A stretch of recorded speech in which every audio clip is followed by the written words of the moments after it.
चलिए भाई, तो कहां तक पढ़ा है हम लोगों ने? हम लोग भू राजस्व सिस्टम स्टार्ट कर रहे थे, भू राजस्व व्यवस्था स्टार्ट कर रहे थे। और भू राजस्व के लिए अंग्रेजों ने 3 सिस्टम को इंट्रोड्यूस किया था, 3 सिस्टम को लाया था। एक को हम अस्थाई बंदोबस्त के नाम से जानते हैं, अस्थाई बंदोबस्त के नाम से जानते हैं, ठीक है। एक को हम रैयतवाड़ी के नाम से जानते हैं, रैयतवाड़ी, और एक को हम महालवाड़ी के नाम से जानते हैं, महालवाड़ी के नाम से जानते हैं। 3 सिस्टम को बेसिकली अंग्रेजों ने क्या किया, भारत में इंट्रोड्यूस किया। ये चूंकि देखो अंग्रेज, हमने कल के क्लास में आपको बताया था कि अंग्रेज भारत क्यों आए, तो भारत के मसालों और सूती वस्त्र ने अंग्रेजों को क्या किया था, अपनी तरफ आकर्षित किया। भारत के मसालों ने और यहाँ के सूती वस्त्र ने उनको आकर्षित किया। जब वो यहाँ आए व्यापार करने, तो बेसिकली वो सोने चांदी लेकर आया करते थे और बदले में हमारे यहाँ से मसाले और सूती कपड़े लेकर जाया करते थे। व्यापार संतुलन पूरी तरह से हमारे पक्ष में हुआ करता था। भाई उस समय क्या था कि लेकर वो ज्यादा आते थे और लेकर जाते कम थे। भाई लाते ज्यादा थे और ले जाते कम थे। अंग्रेजों ने दिमाग लगाया कि भाई कुछ ऐसा किया जाए कि यहीं के पैसे से यहीं का व्यापार किया जाए, यहीं के सामानों को खरीदा जाए और तब उसको ले जाके यूरोप में बेचा जाए। और जब ये अंग्रेजों के दिमाग में आया तो उन्होंने सबसे पहले सोचा कि भाई इसको करेंगे कैसे हम। भाई भारत से अगर पैसे को लूटना है, धन चाहिए हमको, तो धन लूटने का रास्ता क्या होना चाहिए। तो अंग्रेजों के सामने सबसे अच्छा रास्ता जो था कि भाई सबसे पहले आप साम्राज्य विस्तार कर लो।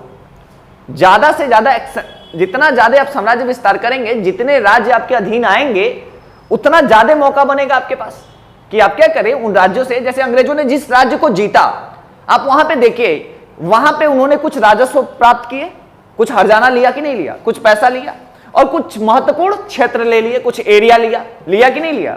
तो अंग्रेज जहां भी जीतेंगे, पहले वो साम्राज्य विस्तार के दौरान, चाहे आप प्लासी को देखो, जीता तो भी हर्जाना लिया था, अवध जीता, बंगाल जीता, और मुगल को जीता तो भी हर्जाना लिया था। टीपू सुल्तान के पास आएंगे तो भी वो कुछ क्षेत्र लेंगे। बात समझ में आ रही है? तो हर जगह सबसे पहले उन्होंने देखा कि अगर भारत पे कंट्रोल करना है और व्यापार संतुलन को अपने पक्ष में करना है, तो सबसे पहले हमको साम्राज्य विस्तार पे ध्यान देना पड़ेगा। तो पहला ध्यान उनका साम्राज्य विस्तार पे था कि ज्यादा से ज्यादा एक्सटेंशन कैसे हम जो है साम्राज्य विस्तार करें। ठीक है, अब जब साम्राज्य विस्तार पूरा हो गया, साम्राज्य विस्तार में हमने देखा कि कहानी बंगाल से शुरू हुई, प्लासी वार से शुरू हुई, और आखिर में उन्होंने पंजाब को हराया, रणजीत सिंह को हराया, और कैसे बंगाल से पंजाब तक की यात्रा को उन्होंने तय किया। 100 सालों में, मतलब 1757 में पहली लड़ाई लड़ी, और 1849-1850 में जब उन्होंने आंग्ल सिख युद्ध लड़ा, तो 100 सालों में उन्होंने साम्राज्य विस्तार किया। साम्राज्य विस्तार के दौरान भी उनके कुछ आय बने रहे, लेकिन जब साम्राज्य विस्तार हो गया तो अब जरूरी था, चूंकि एक बड़ी सेना उनके पास थी कि नहीं थी, एक बड़ी सेना थी, एक बड़े लोग थे उनके पास, एक बड़ी व्यवस्था बन चुकी थी उनकी, तो अब उनको जरूरत थी एक स्थिर आय की। भाई इनकम अगर फिक्स नहीं होगा, जैसे आदमी सरकारी नौकरी क्यों करता है, क्यों भागते हो सरकारी नौकरी के पीछे इतना? क्योंकि कोविड ने सबको सिखा दिया कि बिजनेस कितना भी बड़ा होगा, सरकारी नौकरी अपने आप में एक बड़ा, इसीलिए तो सब भागते हैं सरकारी नौकरी, क्योंकि स्टेबिलिटी होती है। वो स्थिर आय के पीछे इसीलिए जाएंगे कि भाई सबसे पहले स्टेबल होगा, एक इनकम बनी रहेगी, तब तो हम अपनी व्यवस्था को मेंटेन कर पाएंगे। हमने बोला इनके 3 सैनिक रीजन होंगे, एक बंगाल, एक बॉम्बे और एक मद्रास। ये 3 जगह अपनी सेना को रखेंगे।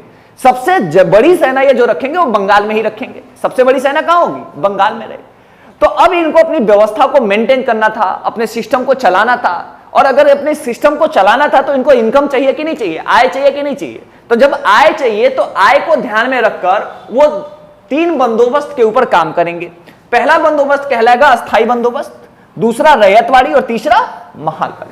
अब जैसे जैसे अंग्रेजों ने जीता था, जैसे अंग्रेजों ने सबसे पहले बंगाल को जीता, तो बंगाल, बिहार, उड़ीसा और अवध का एक छोटा सा क्षेत्र जिसको बनारस कहते हैं, यहां पे वो किस सिस्टम को लागू करेंगे? जमींदारी सिस्टम को। किस सिस्टम को लागू करेंगे? जमींदारी सिस्टम को। देखो जमींदारी सिस्टम बेसिकली क्या था? जमींदारी सिस्टम में जमींदारों को भूमि का मालिक बना दिया गया। किसको? जमींदारों को भूमि का मालिक बना दिया गया। किसानों से जमीन छीन ली गई। ये जो किसान हुआ करते थे इनसे जमीन छीन ली गई, और किसानों से जमीन छीन के जमींदारों को क्या किया गया? भूमि का मालिक बना दिया गया। किसान से जमीन छीन के ब्रिटिश ने क्या किया? जमींदार को दे दिया। ये जो मिडिल मैन होते थे इन्हीं को हम जमींदार कहते थे। जमींदार को दे दिया और जमींदारों को भूमि का मालिक बना दिया। मतलब किसान अपनी ही भूमि पे बटाईदार हो गया। भाई जो इसकी भूमि थी इससे इन्होंने जमीन छीना, और जमीन छीन के किसको दे दिया? मिडिल मैन को, यानी कि किसको? जमींदार को। अब जमींदार क्या करता था, जमींदार राजस्व को वसूलता था और ये वसूल कर किसको देता था, ब्रिटिशर्स को देता था। बात समझ में आ रही कि नहीं आ रही? तो अंग्रेजों ने सबसे पहले जमींदारी सिस्टम या अस्थायी बंदोबस्त को बंगाल, बिहार, उड़ीसा तथा बंगाल के अवध क्षेत्र में लागू किया। और जमींदारी प्रथा की सबसे पहली विशेषता यह थी कि इसमें क्या किया गया, किसानों से जमीन छीना गया, किसानों से जमीन लिया गया और जमीन को किसको दे दिया गया, जमींदारों को। मतलब मालिकाना हक अब किसका है, जमींदार का है। किसान अपनी ही जमीन पर अब बटाईदार हो गए। जो उनकी जमीन थी अब उस जमीन के मालिक नहीं, अब उस पे क्या है, बटाईदार। पहला सिस्टम तो अंग्रेजों ने ये लाया कि भाई जमींदारी सिस्टम में जमींदार अब भूमि का मालिक होगा। जमींदारी को जो सिस्टम था उसको इन्होंने क्या किया, जमींदारी सिस्टम को हस्तांतरणीय बना दिया गया कि अगर जमींदार चाहे तो अपना जमींदारी किसी और को बेच सकता है, कंडीशन नंबर 1। और वंशानुगत कर दिया गया कि जमींदार का बेटा ही जमींदार होगा। बात समझ में आई? तो दूसरी विशेषता कि जमींदारी सिस्टम को हस्तांतरणीय तथा वंशानुगत बना दिया गया। तीसरा, यहां पे एक सूर्यास्त का नियम लाया गया कि अगर जमींदार तय तिथि को नियत समय से पहले, नियत समय मतलब सूर्यास्त से पहले, अगर अपना टैक्स जो है, जमींदार जो है अपना टैक्स किसको नहीं देता है, अंग्रेजों को जमा नहीं करता है, तो उससे उसकी जमींदारी छीन ली जाएगी। मतलब ये जो जमींदार है अगर सूर्यास्त से पहले, जैसे मान के चलो आज अगर 27 जुलाई 2022 का डेट तय है कि 27 जुलाई 2022 को इसको टैक्स देना है, जमींदार को ले जाके अंग्रेजों को टैक्स देना है। अब ये डेट तय है तो सूर्यास्त अगर 6 बजे शाम को होना है तो 6 बजे के पहले अंग्रेजों को क्या करना होता था, अंग्रेजों को ले जाके जमींदार जो है टैक्स देंगे ही देंगे। अगर जमींदार समय पे टैक्स नहीं जमा करते थे तो इनसे इनकी जमींदारी छीन ली जाती थी। बात समझ में आई कि नहीं है? ठीक है। उसके बाद देखिए क्या हुआ कि जमींदारों को जैसे टोटल जो है 10/11वां हिस्सा अंग्रेजों को देना होता था। इसका मतलब यह हुआ कि अगर 11 kg वसूली करेंगे तो इसमें 10 किलो कौन ले लेगा, अंग्रेज ले लेंगे, और 1 किलो किसके लिए बचेगा, जमींदारों को। ठीक है, जमींदारों को बस 1 kg बचेगा। किसानों को कोई राहत वाहत नहीं दिया गया। जैसे जो सर्वेक्षण वगैरह किया गया अनुमान के आधार पर, मतलब मनमाने तरीके से जमीन में लगान का निर्धारण कर दिया गया कि भाई ये नहीं तय किया गया कि कितना तय किया जाए या क्या रेट होना चाहिए। जमीन पथरीली है, जमीन रेतीली है, जमीन उपजाऊ है, जमीन कैसी है, यह नहीं सर्वेक्षण किया गया। एक तरह से निर्धारण कर दिया गया कि इतना टैक्स अगर इतनी जमीन है तो आपको देना पड़ेगा। बात समझ में आई? उसके बाद क्या किया गया, राहत का प्रावधान नहीं किया गया। भाई आपदा पड़ेगी, बाढ़ आएगी, सूखा पड़ेगा, आग लगेगी, ऐसी घटना में अगर फसल नहीं होगा तो टैक्स कहां से देगा किसान, कहां से देगा, रेवेन्यू कहां से, भाई उसके पास पैसा आएगा ही नहीं तो कहां से देगा टैक्स, नहीं दे पाएगा। ऐसे में भी ब्रिटिश ने किसानों को कोई राहत देने का काम नहीं किया। और इसी वजह से, इन नीतियों की वजह से, जमींदारी सिस्टम की वजह से ही जब ये लागू करेंगे उसके बाद से बंगाल में बहुत सारे अकाल पड़ेंगे और बहुत सारे किसानों की मृत्यु जो है, डेथ जो है, इनके सिस्टम की वजह से हो जाएगी। भाई किसान क्या हुआ, किसान ने जमींदारी सिस्टम के अंतर्गत अपने ही जमीन पर पहली बात तो बटाईदार हो गया। ठीक है, अब वो मालिक तो है नहीं।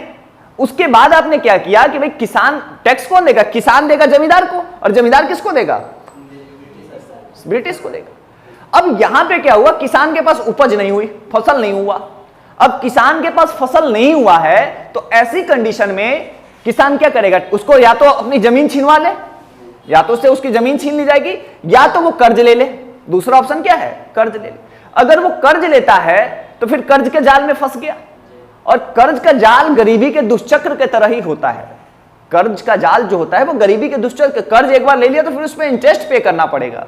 इसकी अगर एक आप चाहते हैं तो एक उपन्यास है प्रेमचंद का, ठीक है, वो पढ़ लीजिए। क्या नाम है उपन्यास का, पढ़ा है आप लोगों ने, जिसमें उन्होंने दशा को बताया है कि कैसे एक किसान के जीवन की दशा होती है, कैसा एक किसान जो है गोदान पढ़ा है, गोदान नहीं पढ़ा है। गोदान में प्रेमचंद ने बताया है कि कैसे एक अभावग्रस्त किसान जब कर्ज के जाल में फंसता है तो उसका पूरा जीवन जो है अभाव में ही व्यतीत हो जाता है, अभाव में ही रह जाता है। ये प्रेमचंद ने बताया है। और प्रेमचंद के उस उपन्यास को पढ़ने के बाद ना आप पूरी कहानी और पूरा किताब समझ में आता है, पूरा इतिहास समझ में आता है कि जमींदारी सिस्टम का कितना बुरा प्रभाव जो था उस समय के किसानों पर पड़ रहा था। हिंदी की लिटरेचर का सिलेबस थोड़ा हमको बता देते, हम दे देते बुक वगैरह। लिटरेचर का साहब कोई बुक नहीं है, अभी छोड़ दीजिए, अभी तो जीएस पे थोड़ा सा फोकस। तो गोदान ले लीजिए, पढ़ लीजिए। चलिए किसी दिन बता देते हैं, लिस्ट भेज देते हैं आज आपको ग्रुप में, लिस्ट भेज देते हैं आप लोग को ग्रुप में, ठीक है। ठीक है। तो देखिए यहाँ पे तो फिर नहीं आता है सर। इतनी बात समझ में आई या नहीं आई? तो जमींदारी सिस्टम क्या था, किसने लोगों को नहीं समझ में आया कि क्या था जमींदारी सिस्टम? सर जो मतलब पहले अंग्रेज थे जी। तो जो जमींदारी प्रथा लागू किए तो इसमें किसान तथा जमींदार एक अच्छा कर मतलब राजस्व दिए करते थे ब्रिटिश को, तो जमींदार और किसान मिलकर विद्रोह क्यों नहीं किए? जमींदार क्यों विद्रोह करेगा? जमींदार तो अंग्रेजों का साथ देगा। जब 1857 में विद्रोह होगा तो जमींदार तो अंग्रेजों का साथ दे रहे थे, किसानों ने। तो आप एक बात बताओ, 1792-93 में ये व्यवस्था लागू होगी और 1857 तक आते आते यहां देखो ना बहुत सारे किसान विद्रोह होंगे, बहुत सारे जो किसान विद्रोह की शुरुआत होगी, जो आंदोलनों की शुरुआत होगी वो बंगाल से शुरू होगी। अब संथाल विद्रोह का नाम जानते होगे, अब चुआर का नाम जानते होगे, अब सन्यासी फकीर, ये सारे विद्रोह को देखो ना, बहुत सारे किसान आंदोलन भी और जुड़ जाएंगे। नील विद्रोह होगा, ठीक है, पवाना, बहुत तरह के विद्रोह होंगे जो किसानों के द्वारा किए जाएंगे। बहुत सारे के विद्रोह ऐसे होंगे जो किसानों के द्वारा किए जाएंगे, आदिवासियों के द्वारा किए जाएंगे, अन्य लोगों के द्वारा किए जाएंगे। बात समझ में आ रही है? सर वो जो उनकी जो सेनाएं थी तो सब ब्रिटिशर्स थे कि इंडियन थे? देखिए जो ब्रिटेन की सेना थी, ब्रिटेन ने 1857 के बाद रेशियो बढ़ाया 2:1 किया कि 2 इंडियन सेना पे 1 ब्रिटिश सेना होनी चाहिए। उसके पहले अधिकतम सेना जो है वो इंडियन हुआ करती थी। उस समय के भारतीय सेनाओं में ना कोई राष्ट्रीय चेतना हुआ करती थी और ना कोई राष्ट्रीय भावना, ना राष्ट्रीय एकता हुआ करती थी। उनको फर्क नहीं पड़ता था, वो अपने नवाब को भी टैक्स देते थे और फिर वो अंग्रेजों को भी टैक्स देते थे। वो पैसे के लिए लड़ते थे, उनके अंदर कोई राष्ट्रीय वी आर इंडियंस ये फीलिंग नहीं थी उनके अंदर, ये भावना नहीं थी उनके अंदर। जी, अंग्रेज के कहने से अपने ही देश के लोगों को मारने, जैसे हम देश हैं यही तो फीलिंग नहीं थी। जो भारत पाकिस्तान, भारत नेपाल, भारत बांग्लादेश वाली फीलिंग है, वही फीलिंग अवध और बंगाल के बीच हुआ करती फिर थी। भी बात समझ? रिलीजियस तो हो सकता है ना। देखिए रिलीजियस कास्ट तो होता है, लेकिन किसी भी सिस्टम में पैसा सबसे बड़ा कारण होता है, ठीक है। आप अगर दुकान खोलते हैं तो आप ये नहीं देखते कि आपकी दुकान से कौन से धर्म का व्यक्ति सामान खरीद रहा है, कौन से जाति, कौन से वर्ग का व्यक्ति सामान खरीद रहा है, कभी आप देखते हैं?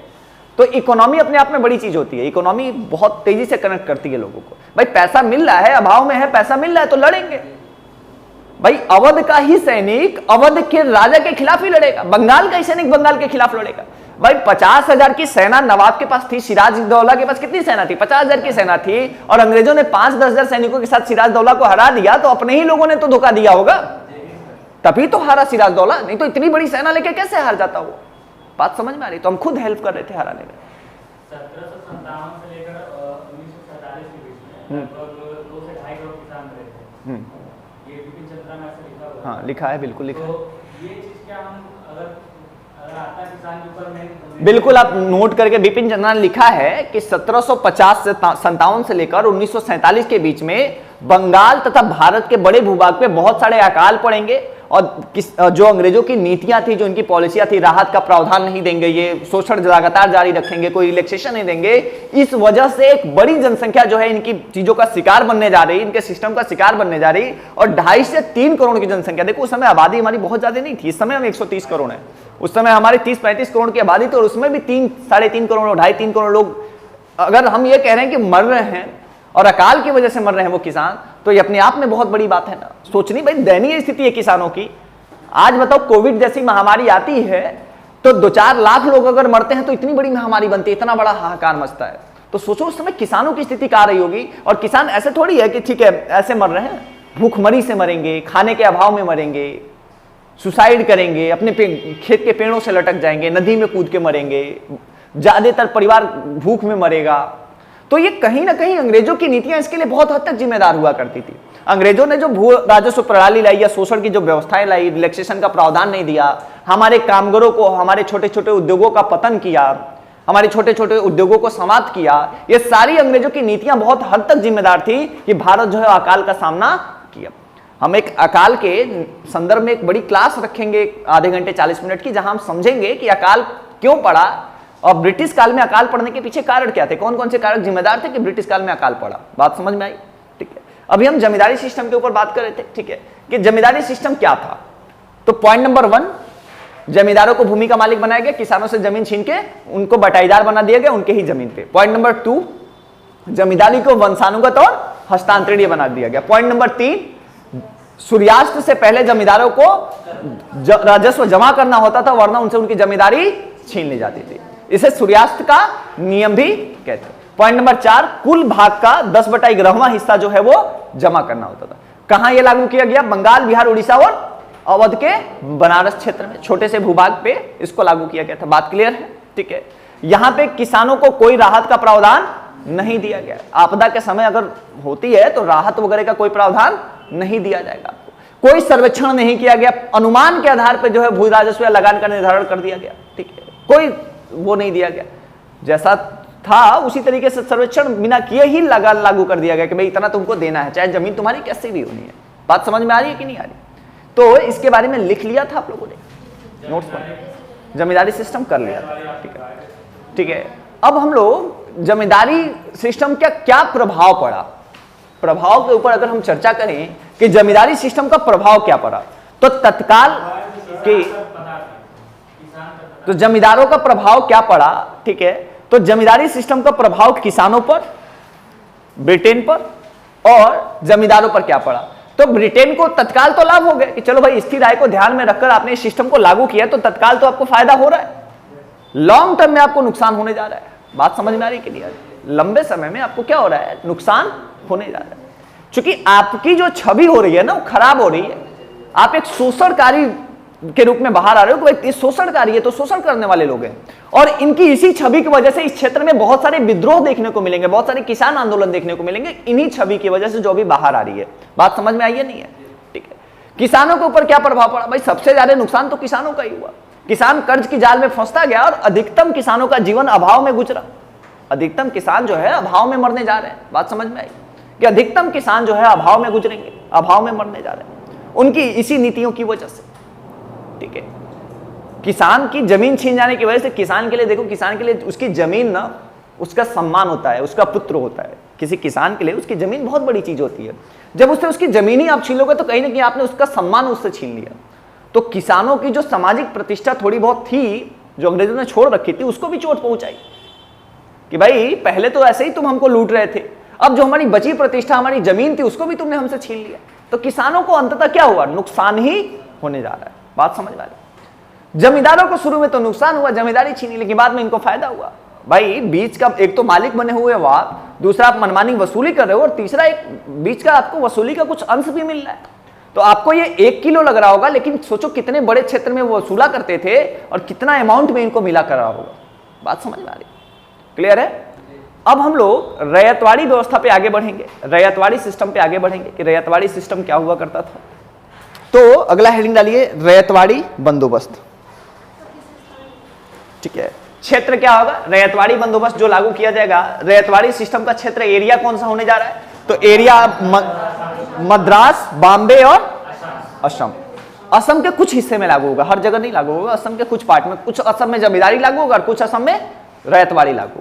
देखो रैयतवाड़ी की कहानी क्या है। रैयतवाड़ी की कहानी को अगर हम समझें तो रैयतवाड़ी की कहानी क्या है, जरा ध्यान दीजिएगा।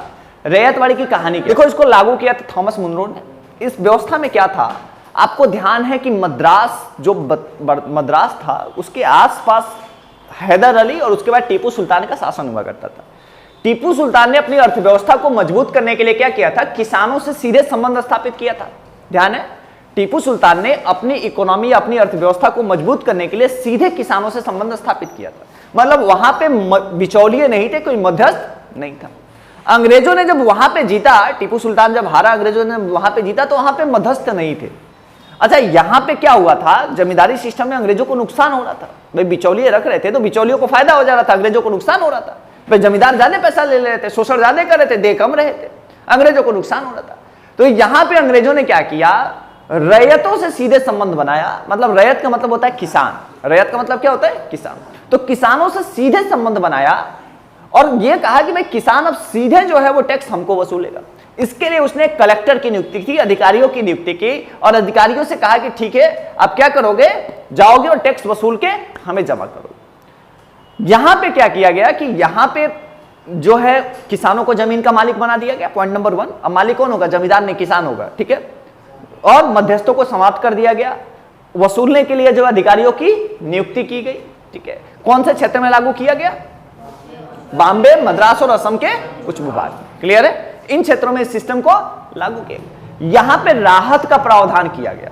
यहां पे क्या किया गया, राहत का प्रावधान, कि भाई चलो कोई भी आपदा आती है या कोई समस्या होती है तो ऑफिशियली तौर पे हम कहते हैं तुमको राहत देंगे, अनऑफिशियली तो वो नहीं देने वाले हैं, लेकिन ऑफिशियली वो कागज में लिखेंगे कि भाई आपदा के समय हम आपको राहत का प्रावधान देने जा रहे हैं। चूंकि देखो इसके पहले वाले सिस्टम में ना, जमींदारी सिस्टम में जो एक बार तय हो गया ना, वो तय हो गया, इसीलिए उसको अस्थायी बंदोबस्त भी कहते हैं।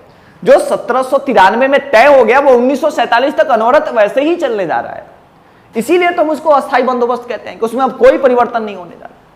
यहां पे ये कहा गया कि भाई एक बार फिर से एक समय के बाद हम इसका निरीक्षण करेंगे, देखेंगे, और जरूरत पड़ी तो फिर राजस्व के वसूली के दरों में परिवर्तन करेंगे। मतलब यहां पे, और यहां पे ऐसे नहीं अप्लाई किया गया, यहां पे सर्वेक्षण किया गया, निरीक्षण किया गया, देखा गया, और तब जाके कहां से कितना राजस्व लगाना चाहिए, कितना लगान की वसूली किया जाना चाहिए, यह बात तय की गई। समझ में आया? कंफर्म? अब देखो सरकार ने इस व्यवस्था को, अच्छा जमींदारी व्यवस्था पहले सरकार ने बनाया था, लेकिन जमींदारी व्यवस्था को ही लागू क्यों नहीं किया? भाई जमींदारी व्यवस्था तो पहले सरकार ने बनाया था ना, तो उसी को क्यों नहीं लागू किया? क्यों रैयतवाड़ी की जरूरत पड़ी? तो सरकार को इसके पहले एक तो शोषक के रूप में छवि सरकार की बनी हुई थी, दूसरा सरकार को अगर बढ़ाने का प्रावधान नहीं था, जो अस्थायी कर दिया था, तो आय बढ़ेगी लेकिन तो भी तुम लगान की दर तो नहीं बढ़ा सकते, तो सरकार को आर्थिक तौर पर नुकसान भी हो रहा था। नुकसान हो रहा है कि भाई आय तो बढ़ गई लेकिन आप लगान में बढ़ोतरी नहीं कर सकते, तो सरकार को इससे नुकसान भी हो रहा था। सरकार की छवि एक शोषक के रूप में बाहर भी आ रही थी, ठीक है। और अभी भी साम्राज्य विस्तार जारी था, आगे अभी भी सिंध, पंजाब, अफगानिस्तान ये बचे हुए हैं, अंदर के कुछ राज्य बचे हुए हैं, मराठे बचे हुए हैं। तो सरकार को यह जरूरत थी कि ज्यादा से ज्यादा अगर साम्राज्य विस्तार करना है तो पैसा ज्यादा चाहिए। इन सभी बातों को ध्यान में रखकर क्या किया था, सरकार ने इस व्यवस्था को लागू किया। एक और कारण था, टीपू सुल्तान ने क्या किया था, जब किसानों से सीधा संबंध स्थापित किया था तो बिचौलिए पहले से यहां नहीं थे, तो बिचौलिया बनाना अपने आप में टफ काम हुआ करता था। बात समझ में आ गई या नहीं है? अब देखिए महालवाड़ी का मतलब क्या होता है। महालवाड़ी, महाल का मतलब जानते क्या होता है? महाल का मतलब क्या होता है? ग्राम प्रधान जानते हैं? ग्राम प्रधान क्या होता है? गांव का एक मालिक, मुखिया होता है। तो हर एक गांव को एक महाल मान लिया जाता था कि एक गांव एक महाल है और वहां एक मुखिया की नियुक्ति की जाती थी, और उसकी जिम्मेदारी होती थी कि आप क्या करेंगे, वहां से राजस्व को वसूलेंगे और आप अंग्रेजों के पास ले जाकर जमा करेंगे। यहां पे भी राहत का प्रावधान था। बाकी सभी व्यवस्थाएं वैसी ही थी जैसे रैयतवाड़ी में थी। बाकी सभी व्यवस्थाएं जैसी रैयतवाड़ी में हैं, कुछ परिवर्तन के साथ सेम व्यवस्थाएं महालवाड़ी में होने जा रही हैं। बात समझ में आया नहीं आया? कि सिर्फ महाल एक इकाई की नियुक्ति की गई, कि यूनिट बनाया गया जिसको महाल माना गया, और सेम व्यवस्थाएं जो है वो लागू की। इसी को हम महालवाड़ी सिस्टम कहते हैं। कुछ परिवर्तन रैयतवाड़ी जैसे किए गए थे, उसको हम अभी नोट डाउन करा देते कि क्या क्या परिवर्तन थे। बाकी एज इट इज महालवाड़ी और रैयतवाड़ी में बस इतना अंतर था कि वहां किसान थे और यहाँ महाल की नियुक्ति की गई। एक गांव को एक महाल माना गया और एक वहां पे प्रधान की नियुक्ति की गई कि तुम क्या करोगे, राजस्व की वसूली करोगे। देखो क्या हुआ था, किसानों ने रैयतवाड़ी सिस्टम में कलेक्टर वगैरह लागू किए थे, अधिकारी रखे थे। अब उनके खर्चे बढ़ गए थे, भाई वसूलने के लिए आदमी रखने पड़ेंगे ना, खर्चे बढ़ गए थे। तो अब खर्चे बढ़ गए तो किसान एक एक किसानों से वसूलना अपने आप में टफ हो गया। तो अब वो क्या करेंगे, सीधे महाल नियुक्त कर देंगे, उसको कुछ अंश देंगे और कहेंगे ठीक है तुम भी जो है वो पैसा, अभी भी मालिक जो है वो किसान है जमीन का, ऐसा नहीं है कि मालिक जो है महाल को बनाया जाएगा, मालिक किसान ही रहेगा, लेकिन महाल की जिम्मेदारी होगी कि आप क्या करोगे, इस गांव से राजस्व को वसूलोगे और हम तक पहुंचाओगे और इसके बदले में हम तुमको कुछ हिस्सा या कुछ अंश देने जा रहे हैं। बात समझ में आई? कंफर्म? Any doubt? लिखिए फिर समझते हैं इसको कि क्या था ये। देखो जो भी पढ़ना है ना संपूर्णता के साथ पढ़ना है कि फिर डाउट ना बचे उसमें, ठीक है। चाहे उसमें आपको समय कितना भी देना पड़े, समय दीजिए, लेकिन एकदम ऐसा पढ़िए कि फिर दोबारा पढ़ने की जरूरत खत्म हो जाए, ठीक है।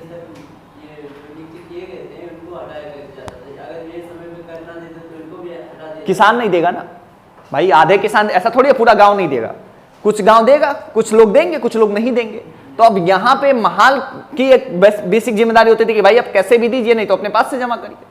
अब अगर नहीं किसान देंगे तो सेम प्रावधान कि भाई उससे जमीन लेके किसी और को दे देगा और उससे जमा करेगा, ठीक है। किसानों को नुकसान तो हर व्यवस्था में किसानों को होना है।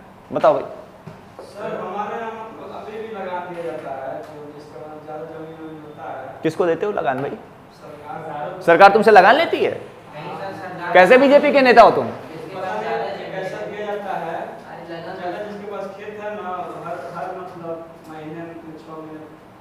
जाते हैं आमीन आते हैं ले जाते हैं।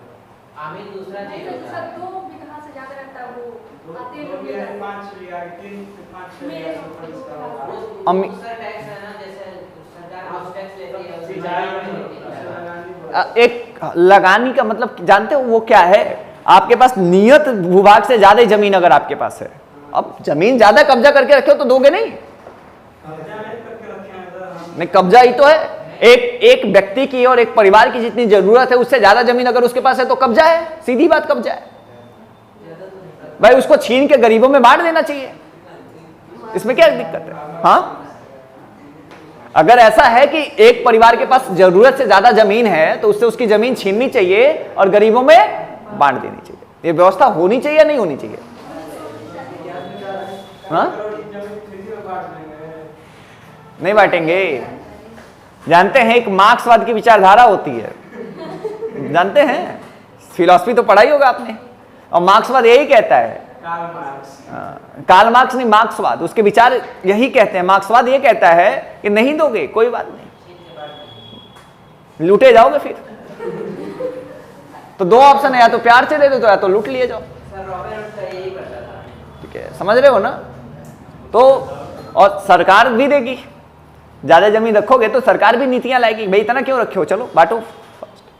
ठीक है, तो हमारे बाबा के नाम से अरे किसी के नाम से होगा। जब राजाओं को नहीं बख्शा गया तो आपके बाबा कौन है? जब राजाओं को नहीं बख्शा गया तो आपके बाबा के नाम से है तो क्या हुआ? अगर नियत से ज्यादा आपके पास जमीन है तो आप खतरे में हैं। इसलिए अभी बांट दीजिए, या तो आगे सरकार छीन के बांट देगी। आप भिखारी बना देंगे सर घर। नहीं भिखा, हमने क्या कहा? आपकी जरूरत के हिसाब से आप रखिए जमीन। जरूरत से ज्यादा रखेंगे तो ठीक है, आप नुकसान तो झेलेंगे। मतलब ये देखो, ये देश की अडम्बराओं को देखो, आप समझो कि इस देश में आज भी किसान अगर चाह दे तो कोई भूखा नहीं सोएगा। लेकिन आज भी कुछ ऐसे लोगों का कब्जा बना हुआ है, मैं सभी किसानों की बात नहीं कर रहा हूं, कुछ लोग ऐसे हैं जिन 1-8% लोग ऐसे हैं जिनके पास बहुत ज्यादा जमीन है। अगर वो चाह दें तो एक गांव को खिला सकते हैं। ठीक है, तो ऐसी व्यवस्था होनी चाहिए ना कि ठीक है भाई, आज भी हमारे गांव में, हमारे देश में भूखमरी है, बहुत सारे लोग जो है, करोड़ों में लोग 2 टाइम का भोजन नहीं कर पाते हैं। तो इस व्यवस्था को समाप्त करने के लिए सरकार को ऐसी नीति बनानी चाहिए कि जितने रखे हुए ज्यादा जमीन सबसे छीनो, बांटो सबको या कब्जा करो। ठीक है, ये नीति तो होनी चाहिए। ये तो सुझाव आप दे सकते हैं। कल आप कलेक्टर बने, आप किस जिले में जाएं और आपको लगे कि ये सरकार की जमीन है, खाली जमीन है, अवैध कब्जा किसी ने कर रखा है, तो ठीक है, अवैध कब्जा हटाइए, गरीबों को बांटिए, वो जमीन गरीबों को दीजिए। ये सरकार, ये आपकी अथॉरिटी होगी, बिल्कुल कर सकते हैं। सरकार ऐसे करता तो उन्हीं का विरोध हो जाएगा, फिर सरकार का विरोध करेंगे वो सब मिलकर। फिर सरकार हाँ को जी, कलेक्टर डीएम की अथॉरिटी नहीं, नाम से जमीन नहीं छीन सकता कलेक्टर। अगर सरकार की खाली जमीन पड़ी हुई है तो वो आपको अलॉट कर सकता है कि ठीक है, आप इस पे खेती करके आपकी जीविका चला सकते हैं। वो तो फिर संसद में कानून पेश होगा, या राज्य सरकार, भूमि राज्य का विषय है, राज्य सरकार कानून बनाएगी कि इससे ज्यादा जमीन जिसके पास होगी, साहब या तो आप खुद खाली कर दीजिए या तो हमारा बुलडोजर आपसे खाली करा लेगा। तो ही रास्ता है आपके पास, कागज में है। कुछ भी होगा तुम्हारे पास। किसी भी एक पर्सन के ऊपर 200 से ज्यादा जिसमें सभी का ज्यादा जमीन नहीं हो सकती है। अब ठीक है, अगर एक ज्यादा मात्रा में जमीन आपके पास होगी तो सरकार एक बिल पास करेगी, राज्य सरकार भूमि का विषय बिल पास करेगी। सर अलग-अलग गांव में हो जिससे तुम्हारा कहीं एक व्यक्ति के नाम से है ना, बस तो वही खतरे का निशान है, किसी भी समय हो सकता है। बताओ। सर, जमींदारी व्यवस्था जो था उसको अस्थायी बंदोबस्त भी कहा गया, तो उसको चेंज नहीं किया जा सकता था। उसका तो राजस्व क्या रैयतवाड़ी को चेंज किया जाए? जी, इसमें सर्वेक्षण हाँ, यहाँ पे रैयतवाड़ी क्यों नहीं लागू किया, चेंज करके? जब अस्थाई हो गया तो हो गया। जैसी व्यवस्था, जैसे देखो आपको अभी लगता है ना मोबाइल फोन थोड़ी है कि 4G से 5G में चेंज कर लेंगे, उसके लिए भी इतनी सिस्टम होने के बाद भी आज आपको समस्या होती है कि नहीं होती है। तो एक सिस्टम जो बन गया, अब यहां पे लागू करते तो जमींदारों को हटाना पड़ता, जमींदार विद्रोह कर देते। और जमींदार अंग्रेजों के पास एक ऐसा वर्ग था जो जब भी जरूरत पड़ती थी तो अपनी लाठी और अपने लोग लेके खड़े रहा करता था। जब महालवाड़ी नया बंदोबस्त ला रहे हैं, वो लोग ला रहे हैं, तो वहाँ पे रैयतवाड़ी क्यों नहीं है?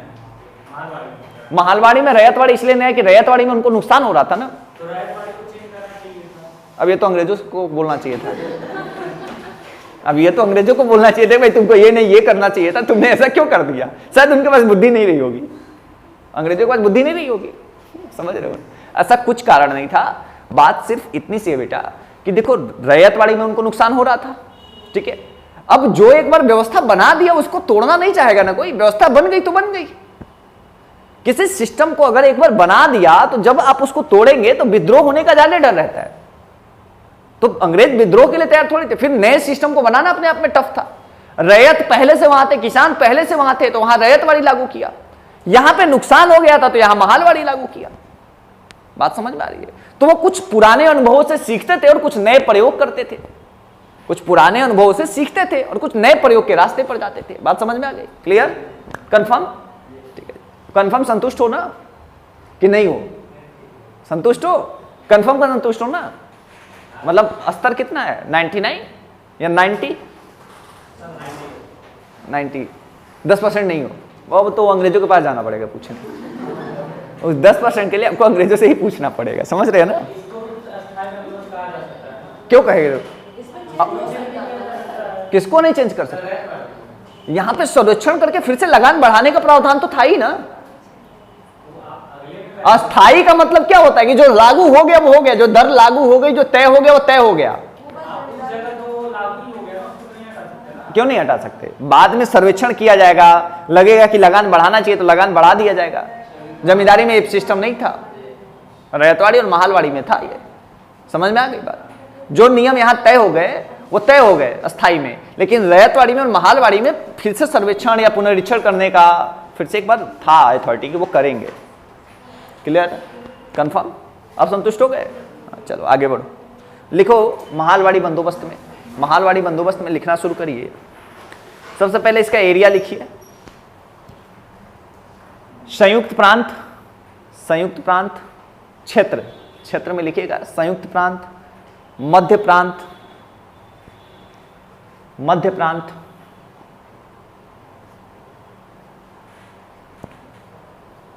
तथा मुख्यतः पंजाब, तथा मुख्यतः पंजाब में,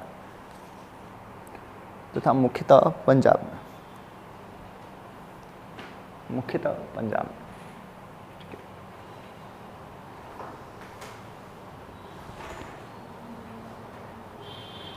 लिखिए इसका सुझाव, इसका सुझाव, इसको लागू करने का सुझाव हाल्ट मैकेंजी ने दिया था।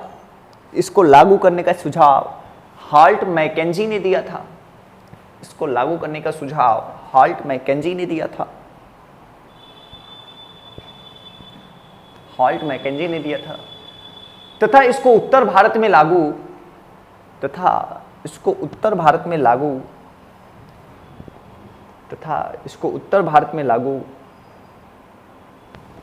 उत्तर भारत में लागू मार्टिन वर्ल्ड ने किया। मार्टिन वर्ल्ड ने किया।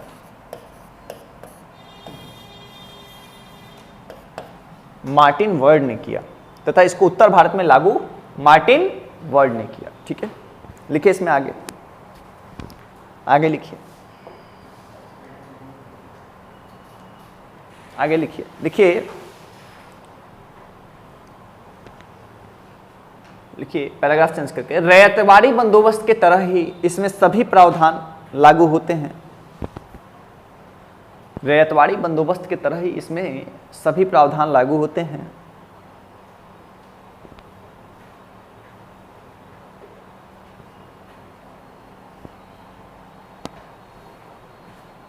लगभग सभी प्रावधान लिखेगा, लगभग सभी प्रावधान लागू होते हैं। लगभग सभी प्रावधान लागू होते हैं। लगभग सभी प्रावधान लागू होते हैं।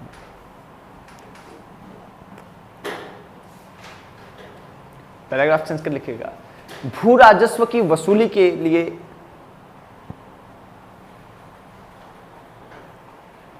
भू राजस्व की वसूली के लिए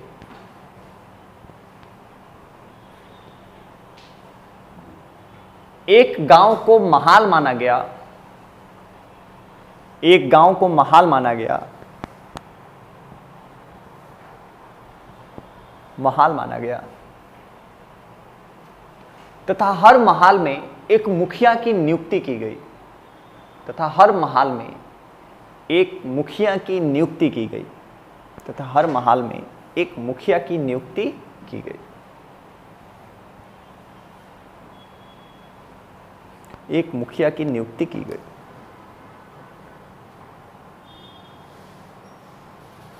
मुखिया की नियुक्ति, ठीक है। बाकी सभी प्रावधान वैसे ही थे जैसे रैयतवाड़ी में थे। बात क्लियर है? ठीक है। अब देखिए आगे एक दो क्वेश्चन लिखिए। अब एक दो क्वेश्चन लिखिए।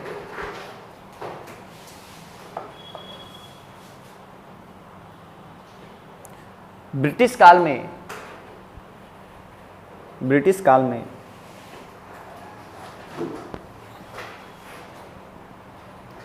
भू राजस्व बंदोबस्त के बारे में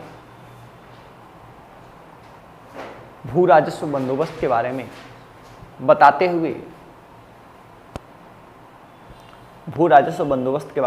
हुए